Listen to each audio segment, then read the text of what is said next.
Jackson Holliday is your new number one prospect in baseball. It is pretty unbelievable that we have had the chance to talk about the number one prospect in baseball being on the Baltimore Orioles for 3 years now. Yeah. You go from Adley Rutschman to Gunnar Henderson, and now Jackson Holliday holds the number one spot. It's nuts. Yeah. I mean, it's absurd. Yeah. It is. This team has so much talent, and Jackson Holliday being number one, it almost feels like, come on, like, again? Yeah. No, seriously. Because with prospects as well, it's like, you in baseball especially, you don't know if every single guy's going to hit, but you know that the guys in the top 10 are likely going to hit.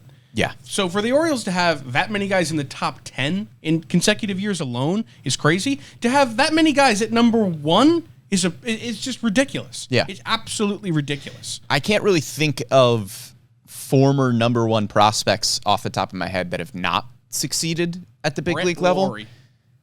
Well, sure. There's one from a while ago, but I mean, recent number one prospects in baseball have included Bryce Harper, Mike Trout, Shohei Ohtani. Number one prospect in baseball, you're usually pretty good. Adley Rutschman, Gunnar Henderson. And yes, you can say that the Orioles have had top draft picks in the last few years, and that's why they keep having the number one prospect in baseball. But look, it's panning out. But Gunnar Henderson wasn't the number one pick. Gunnar Henderson wasn't a first-round pick. So, yes, the Orioles have had good picks. Yes, the number one prospects in baseball that the Orioles have had, two of them have been the number one overall pick in the draft. But Jackson Holliday wasn't the consensus number one prospect.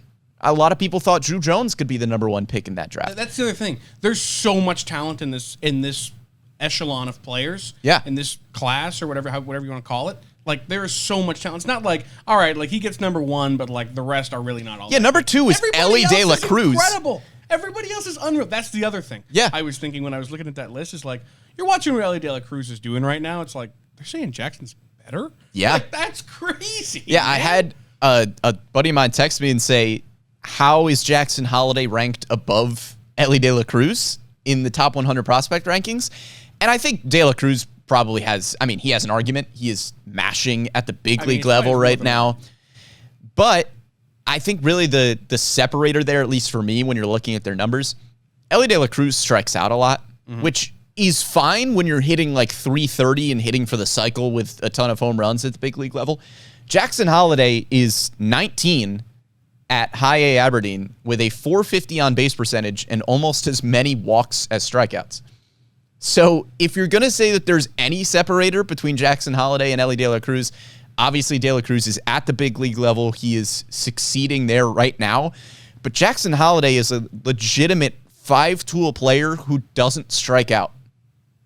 Yeah.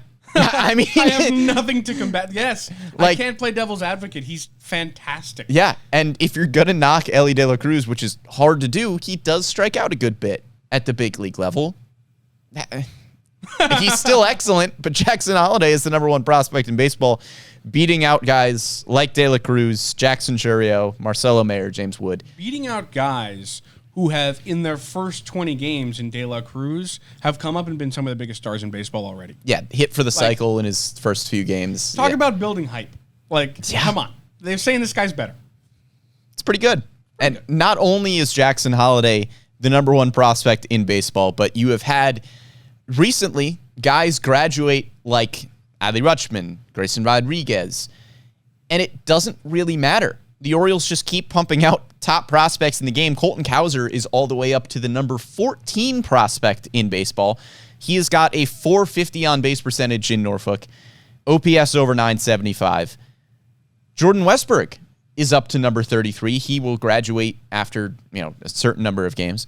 Heston Kjerstad up to number 39. He's got an OPS close to 950 in Norfolk. Hasn't been there very long. That guy just mashes. Yeah. Like, that's another guy where it's like, what are you going to do with him? Like, seriously. They don't. There's only 3 outfield spots. Yeah. Put him in DH maybe. Well, Heston Kjerstad getting a good bit of run at first base this year. He has played some first base in Double-A Hard Bowie. to replace Ryan O'Hearn, though. Right? I mean, you can't replace Ryan O'Hearn at this point because he's hitting like one of the best hitters in baseball from the left side of the plate.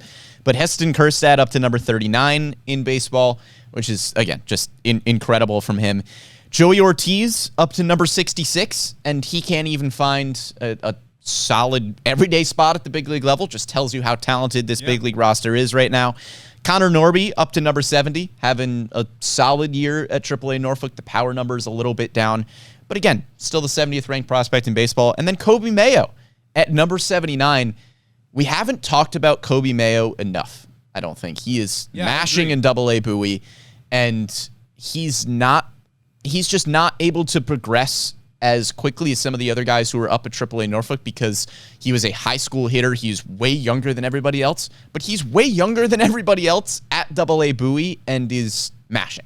You put that guy in another organization, like, the hype is unreal. Oh, yeah. But he's behind 6 dudes. Yeah. Like, he's probably your number 2, number 3 prospect in most systems.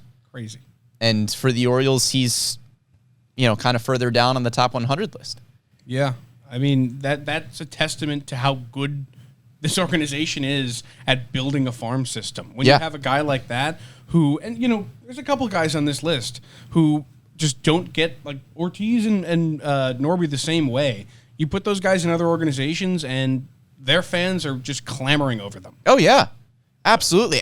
Joey Ortiz is a great example. I mean, he's the number 66 prospect in baseball right now. He is an excellent defender. Might be, if not the best defender, he's at least, a top 2-3 shortstop defensively in this organization, probably just behind Jorge Mateo. And he was mashing at AAA Norfolk. And all of a sudden, for Joey Ortiz, the bat came around after a few years of question marks, and he turned into just this really well-rounded prospect that we weren't really anticipating. And he still can't really find everyday at-bats at the big league level because you have guys like Jordan Westberg, like quality players, Ramon Urias, Jorge Mateo, Adam Frazier at the big league level, that it's hard to find everyday spots for these prospects in the majors, which, again, is a very good problem to have.